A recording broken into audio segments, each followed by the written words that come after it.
تلنگانہ کے سابق وزراء و BRS قائدین تارک راما راؤ اور ہریش راؤ نے قبائلی آزادی پسند جہدکار کومرم بھیم کی یوم پیدائش پر انہیں خراج عقیدت پیش کیا۔ انہوں نے نعرہ، پانی، جنگل، زمین کے ساتھ ان کی انتھک جدوجہد کو یاد کیا۔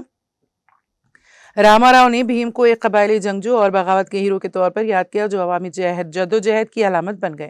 انہوں نے کہا کہ سابق وزیر اعلیٰ کے چندرشیکھر راؤ کی زیر قیادت BRS حکومت نے بھیم کے نظریات سے متاثر ہو کر ST ویلفیئر ریزیڈینشل اسکولوں کی تعداد میں اضافہ کیا، بیرون ملک تعلیم کے لیے ڈاکٹر BR امبیڈکر اسکالرشپ فراہم کی اور CMSTEI اسکیم کے ذریعے قبائلی نوجوانوں کے لیے مواقع پیدا کیے۔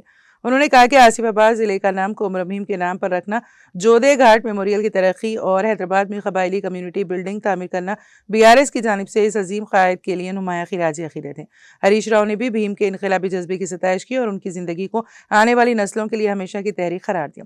انہوں نے کہا کہ BRS حکومت نے بھیم کی جائے پیدائش جودے گھاٹ کو میموریل سائٹ میں تبدیل کیا اور حیدرآباد میں کومرم بھیم میموریل بلڈنگ تعمیر کی تاکہ قبائلی وقار اور خود مختاری کا احترام ظاہر کیا جا سکے۔